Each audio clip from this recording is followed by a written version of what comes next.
Nah, ini teknik chunking ya. Chunking itu kayak lu bikin bongkahan dalam menghafal atau mengingat atau merekatkan informasi yang masuk di kepala lu. Gini teman-teman, otak itu punya kapasitas dalam menyerap dan menerima informasi dari yang mulai jangka pendek sampai jangka panjang ya kan, long term memory, short term memory, you know it lah. Nah, di short term ini katakan kapasitas itu cuma 7, dan ketika ada tambahan informasi yang lain, dia cuma punya 2 pilihan, memaksa untuk masuk long term yang mana itu seringkali gagal, kedua menghapus informasi yang lain sehingga kita jadi sering melupakan sesuatu yang sebenarnya penting karena itu tadi, karena nge-stuck kan di kepala kita. Lalu apa yang harus kita lakukan? Yang harus kita lakukan salah satunya yang paling efektif yang pernah gue lakukan adalah chunking. Jadi informasi, knowledge atau semua hal-hal yang bermanfaat untuk kepala kita itu gue bikin bongkahan-bongkahan. Dan itu gue yakin juga sudah kalian lakukan tanpa sadar. Misalnya ngapal nomor handphone, ya kan?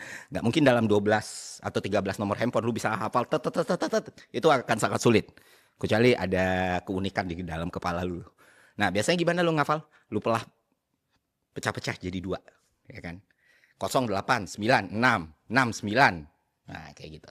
Sehingga nomor itu bisa masuk ke kepala lu. Dan ketika informasi itu dibikin bigger lagi, dibikin lebih besar lagi, wah. Misalnya lu belajar ekonomi, untuk hafal dan benar-benar akurat soal subbabnya gitu, antara permintaan penawaran, teori kepuasan konsumen, teori produksi, GDP, pertumbuhan ekonomi, inflasi, pengangguran. Itu kan scattered. Tapi ketika lu kelompokkan jadi mikro, makro, pengantar, sejarah, filsafat, nah itu semua jadi kekompres di kepala lu. Kayak lu ngezip lah di komputer. Nah itu juga yang lu harus lakukan di otak lu. Jadi terbiasa melakukan chunking atas semua knowledge dan informasi yang lu miliki. Jadi ketika lu dapet momen atau lu butuh untuk mengeluarkan hal tersebut, lu udah teratur tuh mengingat apa yang lu udah pahami sebelumnya.